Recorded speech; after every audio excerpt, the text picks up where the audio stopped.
하나님 말씀은 에베소서 3장 14절부터 19절까지 보겠습니다. 에베소서 3장 14절로 19절입니다. 같이 읽겠습니다. 시작. 그러므로 내가 하늘과 땅에 있는 각 족속에게 이름을 주신 아버지 앞에 무릎을 꿇고 비노니 그의 영광의 풍성함을 따라 그의 성령으로 말미암아 너희 속사람을 능력으로 강건하게 하시오며 믿음으로 말미암아 그리스도께서 너희 마음에 계시게 하시옵고 너희가 사랑 가운데서 뿌리가 박히고 터가 굳어져서 능히 모든 성도와 함께 지식에 넘치는 그리스도의 사랑을 알고 그 너비와 길이와 높이와 깊이가 어떠함을 깨달아 하나님의 모든 충만하신 것으로 너희에게 충만하게 하시기를 구하노라. 아멘. 살아계신 하나님 아버지, 오늘 또 우리가 정말 주의 말씀을 듣기를 원하오니 우리의 마음을 열어주시고 우리의 귀를 열어주어서 성령이 교회들에게 하시는 말씀을 듣게 도와주시고 우리의 마음속에 큰 깨달음과 은혜가 있도록 인도하여 주시옵소서. 특별히 하나님께 나오면서 이제 믿음을 보인 영혼들을 기억하시되 하나님께 헌금을 드린 모든 손길들을 하나님이 기억하여 주시옵소서.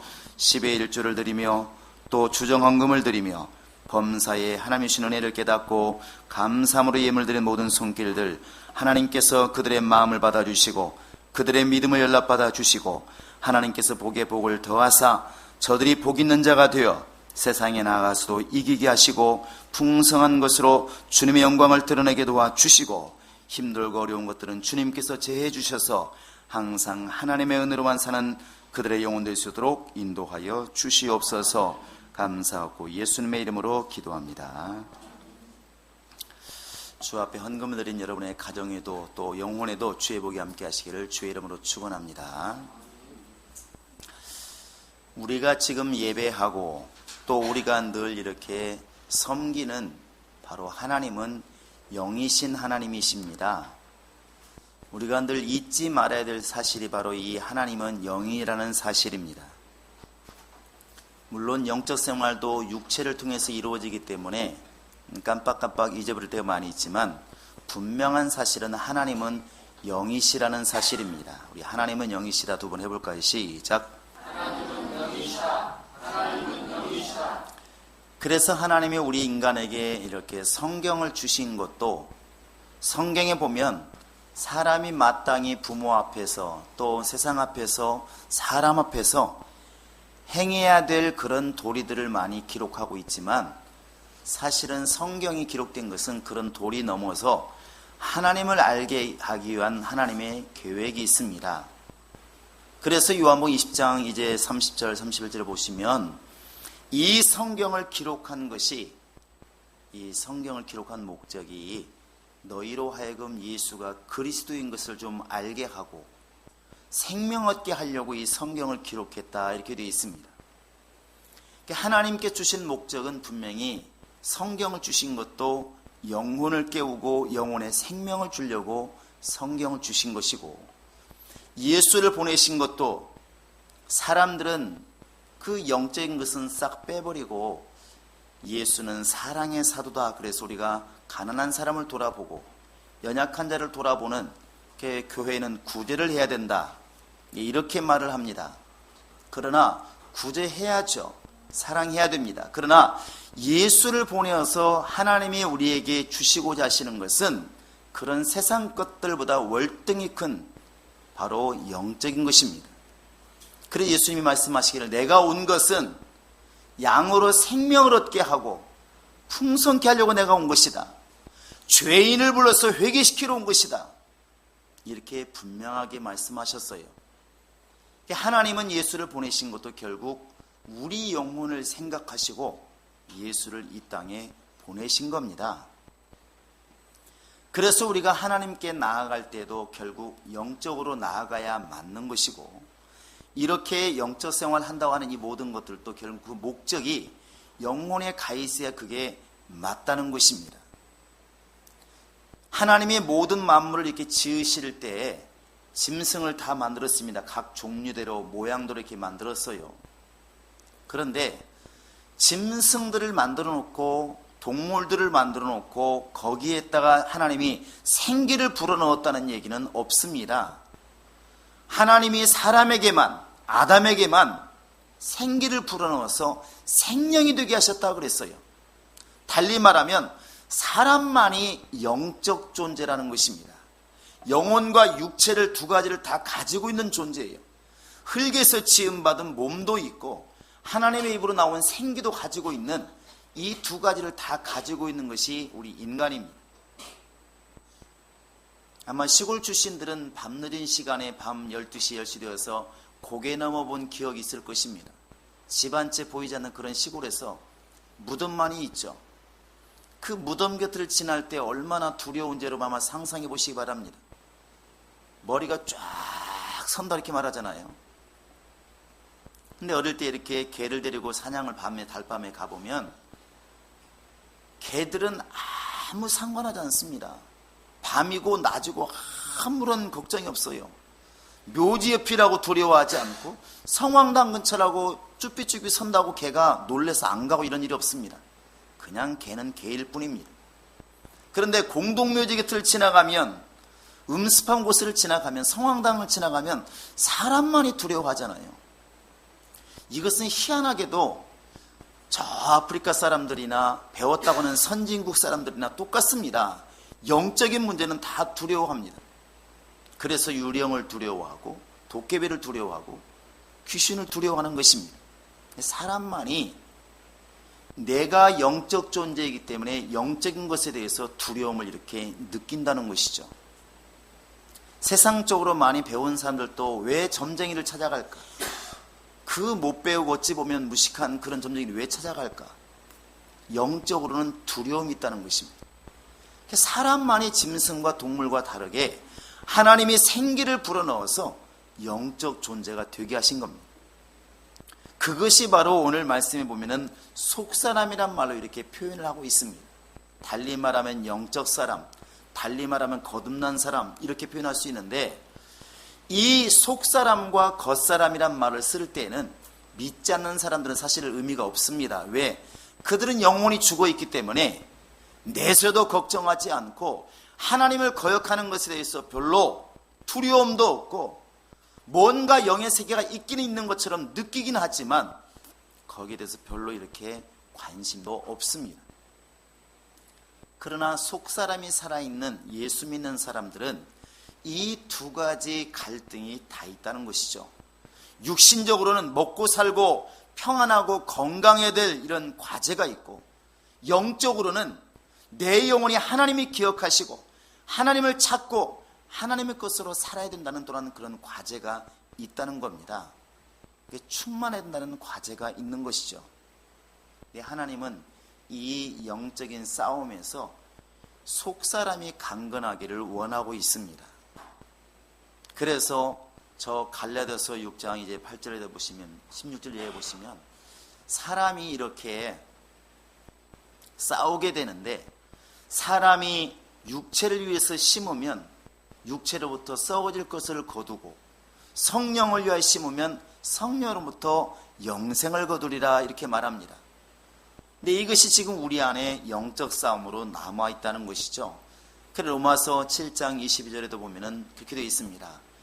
내 속에서 내 속사람은 정말 하나님 뜻대로 살기를 원하는데 또 다른 법이 나를 다른 데로 끌고 가서 하나님의 뜻대로 못 살게 나를 이렇게 괴롭히고 있다.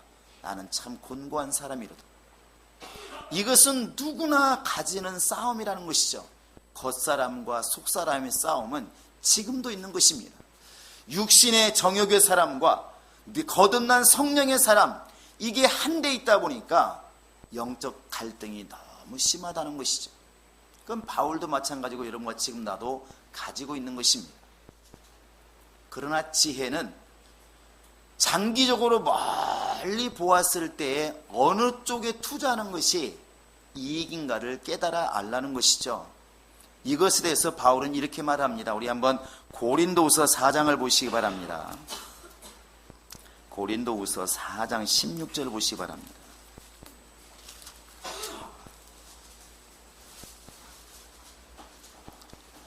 16절부터 18절까지 읽겠습니다. 시작. 그러므로 우리가 낙심하지 아니하노니 우리의 겉사람은 낡아지나 우리의 속사람은 날로 새로워지도다. 우리가 잠시 받는 환난에 경한 것이 지극히 크고 영원한 영광에 중한 것을 우리에게 이루게 하매니 우리가 주목하는 것은 보이는 것이 아니요 보이지 않는 것이니 보이는 것은 잠깐이요 보이지 않는 것은 영원하며. 16절에 보시면 겉사람은 낡아지고 속사람은 날로 새로워진다 이렇게 말하는데, 낡아져가는 것이 바로 그게 겉사람입니다. 쉽게 말하면 육신의 삶, 세상의 삶, 정욕의 삶을 말하는 것이죠. 그래서 팽팽하던 피부가 주름이 지어지고 머리가 휘어져 가고 근력이 없어지고 결국 우리 육체라고 하는 것은 점점 더 이렇게 낡아져 가는 것입니다. 쇠하여 가는 것입니다. 그러나 우리 속에 있는 영은 늙는 게 아닙니다. 영은 항구적인 것이기 때문에 세월이 간다고 늙어지는 것도 아니고 고생한다고 늙어지는 것도 아니라는 것이죠. 오직 죽고 사는 일만 남아있는 것입니다. 하나님께 가느냐 아니면 영원한 지옥불에 가느냐, 이 두 갈래 길만 영혼에게는 있기 마련입니다. 하나님이 여러분과 지금 나에게 원하시는 것은 이렇게 낡고 쇠하여 가는 이런 곳에 인생을 낭비하기를 원하시지 아니하시고 날로 새로워지고 있는 그 영혼에 관심을 가지고 그 속사람을 살리기를 이렇게 원하시는 것입니다. 한동안 이렇게 권투선수로 유명했던 나비처럼 날아서 벌처럼 쏘겠다는 그 알리도 나이가 드시니까 사람 하나 때릴 수가 없는 그 파킨슨병이라고 그럽니까? 이렇게 덜덜덜 손 떠는 그런 주먹으로 지금 뭘 싸우겠습니까? 우리나라에 이렇게 머리 헤딩하면 박치기 하면 유명한 사람이 있습니다. 아이들은 잘 모르겠지만 누굽니까? 다 알잖아요. 다 압니다. 그만큼 유명했고 초창기 TV 나올 때 그 기밀의 박치기 보면서 우리가 얼마나 자부심을 느꼈는, 특히나 일본 선수들을 또 외국 선수들 박치기 한 방울 날릴 때, 이야, 우리 동네 어른들이 그런 말 하잖아요. 기밀의 대가리는, 죄송합니다,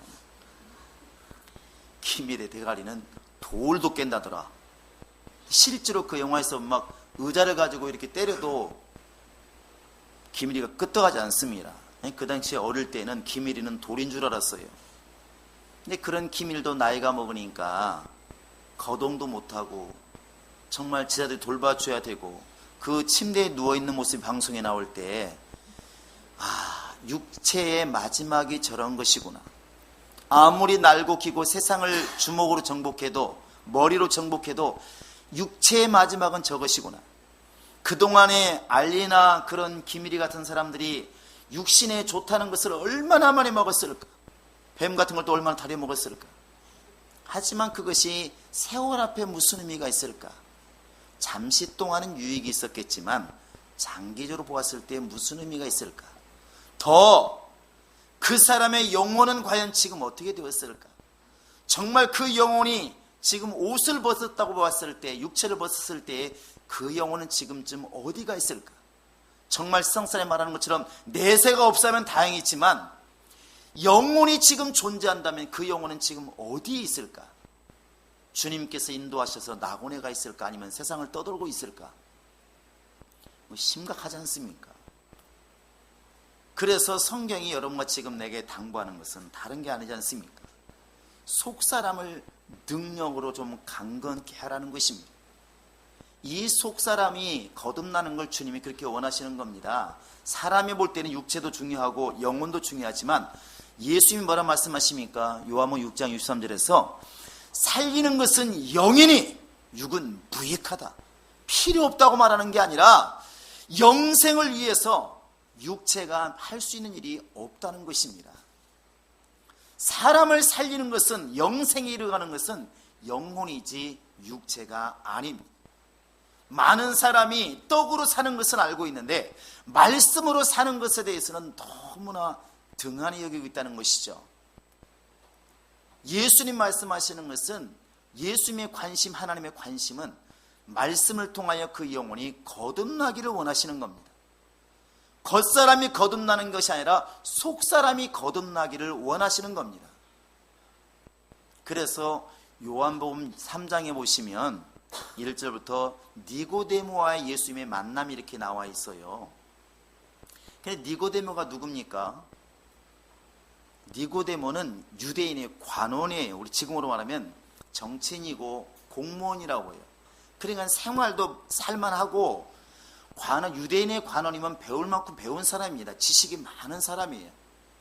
그런데 명예도 있고 지식도 있고 물질도 있는데 예수님이 그 사람을 향해서 뭐라고 말씀하십니까? 나는 네가 부럽다 이렇게 말하지 않았어요. 지금으로 말하면 상당히 높은 정치인이 되어서 아니면 공무원이 되어서 모든 사람이 참 부럽다 대단한 사람이다 우리 동네에 저런 사람이 나오다니 할 정도로 공무원의 높은 자리에 올라가 있고 돈도 적당히 있고 배움도 많이 있어서 누구도 함부로 할 수 없는 그런 사람이라면 얼마나 부럽겠습니까? 만약 그런 사람이 전 우리 친척이라든지 내 가족이라면 얼마나 자랑스럽겠어요. 근데 그런 사람을 향해서 예수님 말씀하시기를 네가 거듭나야 하리라 이렇게 말씀하십니다. 뭐가 아쉬워서 돈이 없는 것도 아니고 명예가 없는 것도 아니고 배움이 없는 것도 아닌데 왜 거듭나야 된다 말을 합니까? 더 웃기는 것은 니고데모가 답답하니까 그 말을 알아듣지 못하고 이렇게 말하잖아요. 이게 도대체 뭔 말입니까? 내가 다시 엄마 뱃속에 들어갔다가 나와야 되겠습니까? 이렇게 말을 하잖아요. 이것은 니고데모도 그거 안 되는 거 알고 있어요. 다른 방법이 없으니까 이렇게 말하는 것인데 이때 예수님의 대답이 뭐죠? 어떻게 말하고 있습니까? 여러분 입으로 한번 말해 보시기 바랍니다. 네가 거듭나야 하리라 했을 때 예수님이 하신 말씀이 뭐예요? 사람이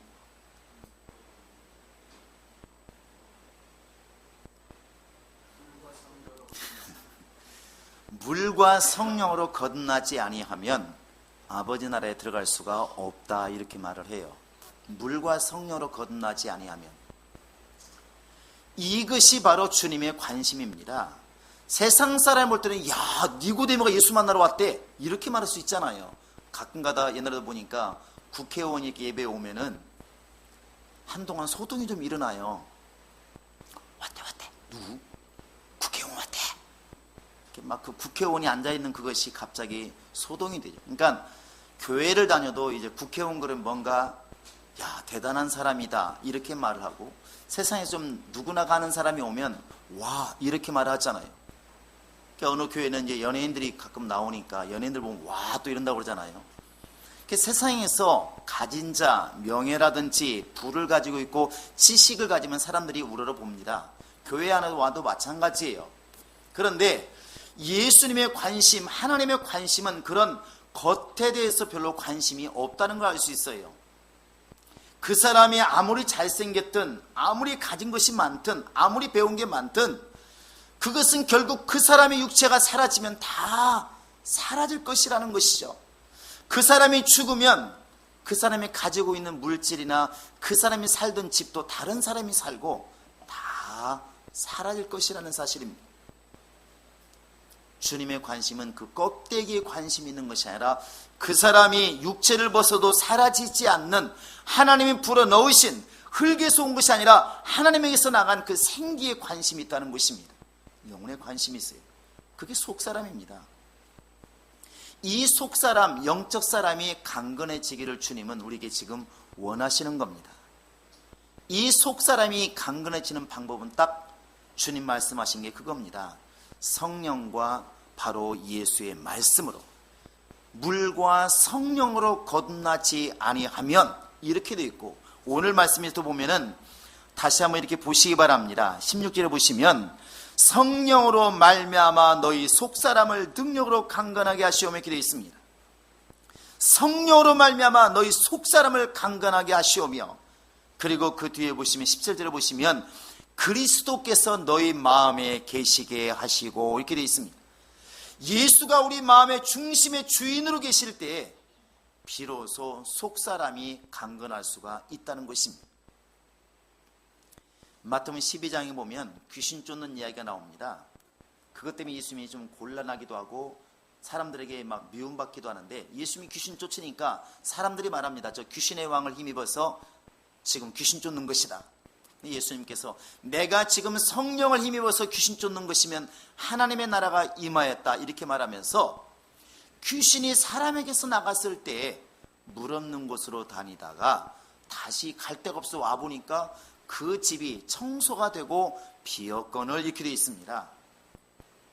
귀신이 나갔으니까 분명히 영혼이 청소가 되어 있겠죠. 그런데 문제는 주인이 없는 것이 주인이 없는 거예요. 그 집이 비어 있으니까 다시 악한 귀신 7을 데리고 들어와서 그 사람의 형편이 옛날보다 더 악해졌더라 이렇게 되어 있습니다. 하나님은 우리 영혼의 주인 없는 영혼이 되기를 원하지 않으십니다.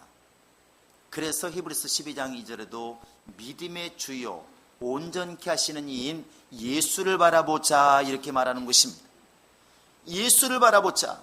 예수 그리스도를 네 주인으로 삼아 마음에 모시고 이게 이루어져야 속사람이 강건해지는 것입니다.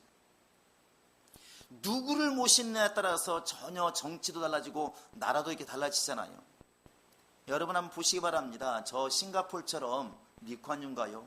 훌륭한 지도자 만난 나라들은 정말 잘 삽니다. 그런데 훌륭한 지도자를 못 만나고 오히려 자기 사례 사용만 채우는 그런 지도자 만난 나라들은 지금 죽을 고생합니다. 누구를 주인으로 모셨느냐 하는 것이죠. 과연 우리는 전능하시며 만유의 주가 되시는 만왕의 왕이 되시는 예수 그리스도를 진짜 내 마음에 모시고 있는가? 그러면 내 속사람, 내 영혼은 강건한 사람이 될 수가 있는 것이고, 껍데기로는 외적으로 육신적으로는 내가 교회를 열심히 다니는 것처럼 보이지만 내 마음속의 중심에는 오히려 물질이 주인되어져 있고 세상의 명예가 주인되어져 있다면 우리는 절대로 강건한 속사람을 가질 수가 없는 것입니다. 주님은 그래서 항상 사람 속에 들어가는 음식이나 이런 것에 관심이 없으시고 나오는 것에 관심이 있잖아요. 진짜 더러운 것은 속에 들어가는 게 더러운 게 아니라 사람 속에서 나오는 게 더럽다.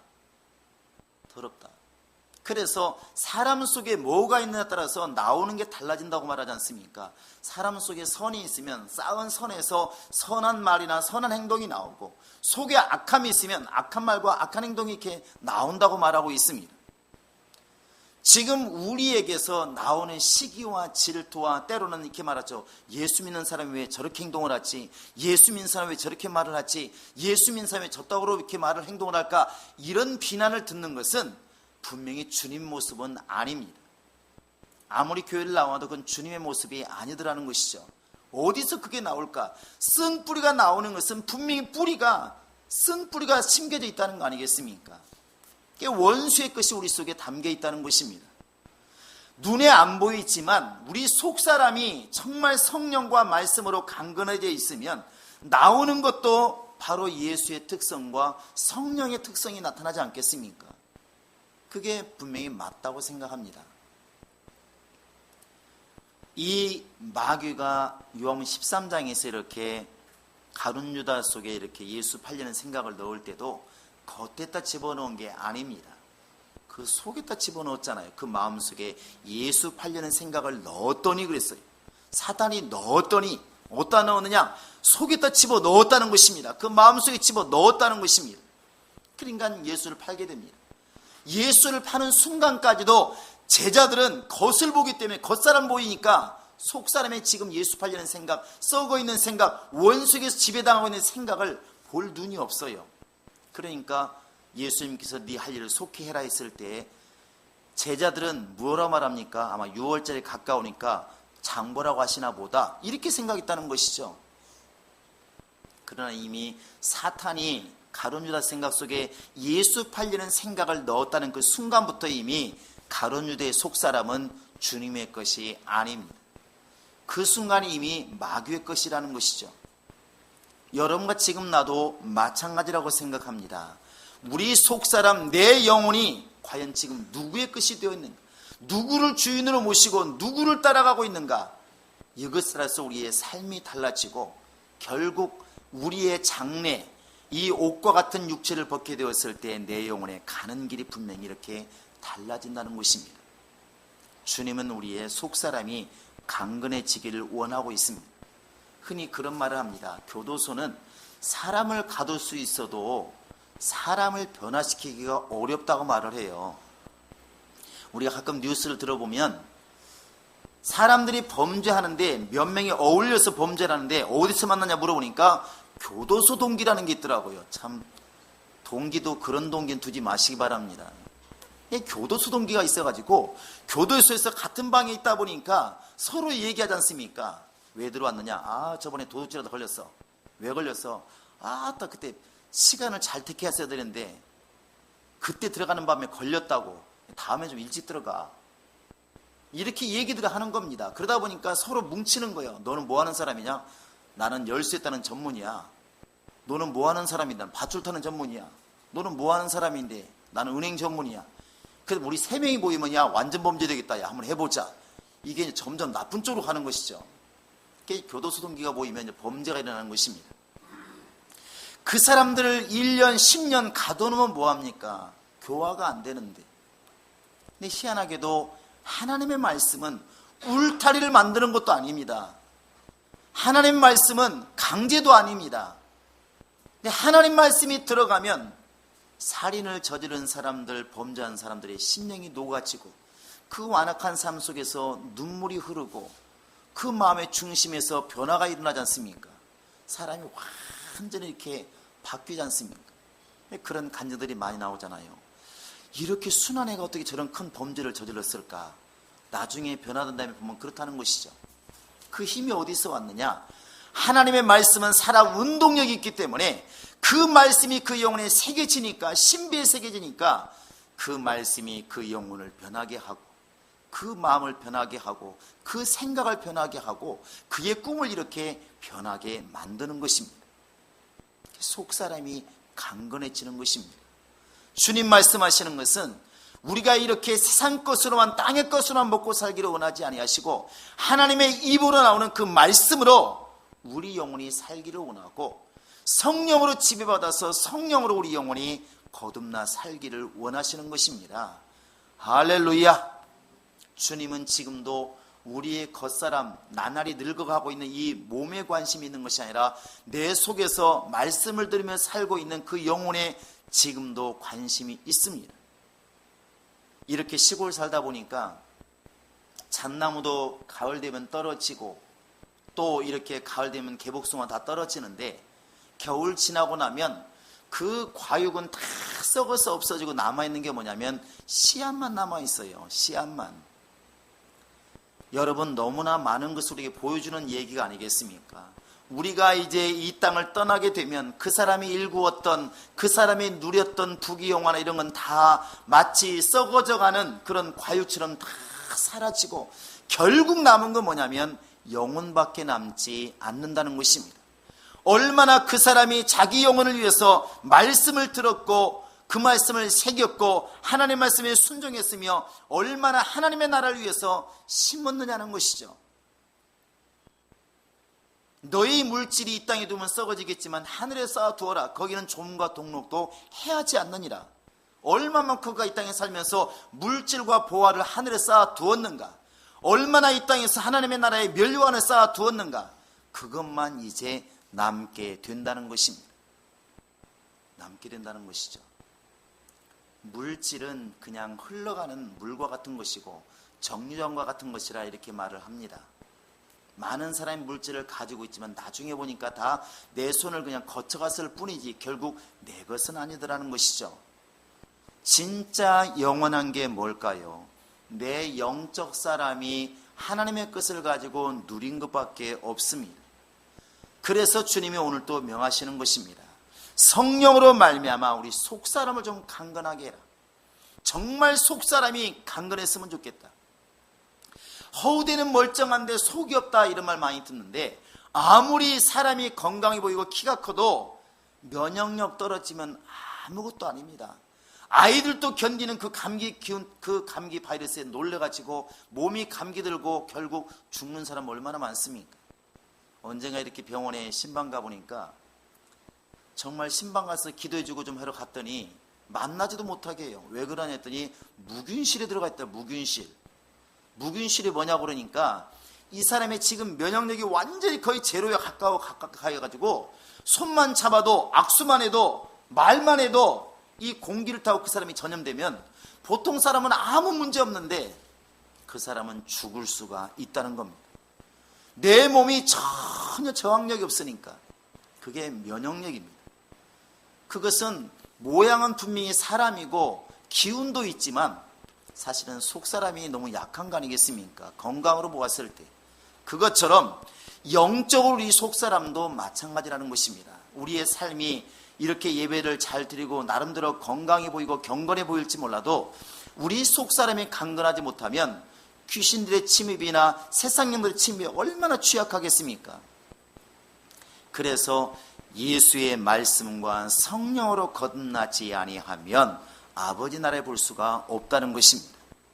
그래서 늘 말씀을 가까이 해야 되는 것이고 말씀을 들어야 되는 것이고 성령으로 그 말씀을 깨달아야 되는 것이고 성령이 나를 막 계속 인도해 나가도록 우리 자신을 순종시켜 나가야만이 여러분과 지금 내가 살 수가 있는 것입니다. 여러분 정말 이 순간만큼이라도 자기 영혼을 한번 이렇게 돌아보시기 바랍니다. 정말 내 영혼이 하나님의 말씀과 성령으로 인도받는 영혼인가? 정말 내가 먹고 사는 건강에 관심 갖는 그 관심만큼 내 영혼에 지금 관심을 갖고 있는가? 한번 이렇게 반문해 보시면서 자기 영혼에 관심을 가지시고 자기 영혼을 사랑하시기 바랍니다. 내가 육체를 위하는 것만큼 내 영혼을 위하지 않으면 반드시 피눈물을 흘리면서 후회할 날이 주님 앞에 가서 있다는 것입니다. 이 땅에서는 분명히 성공했을지 몰라도 울며 정말 통곡하며 성 밖에 쫓겨날 날이 있다는 것이 얼마나 두려운 것입니까? 육체는 잘하면 100년을 참으면 됐지만 그러나 영의 세계는 영원하다는 데 가장 두려움이 있는 것입니다. 여러분 성령을 통하여 주의 말씀을 통하여 내 영혼이 강건해지시고 속사람이 강건해지는 그런 놀라운 영적 생활이 이루어질 수 있기를 주의 이름으로 축원합니다. 할렐루야, 할렐루야. 이 시간 우리 다 같이 기도하실 때 하나님 정말 내 속사람을 강건케 하시옵소서.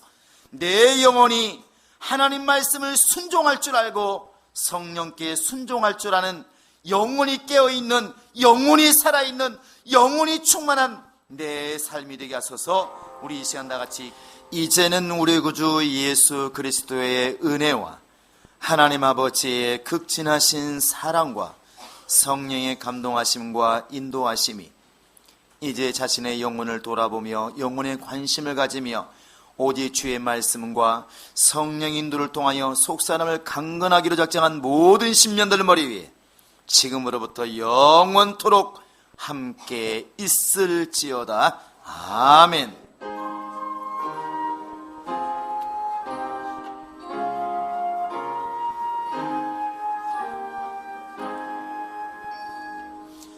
우리 교회 2016년도 달력에 나왔으니까 여러분 한 번씩 수련해 가셔서 잘 쓰시기 바랍니다. 우리 하나님께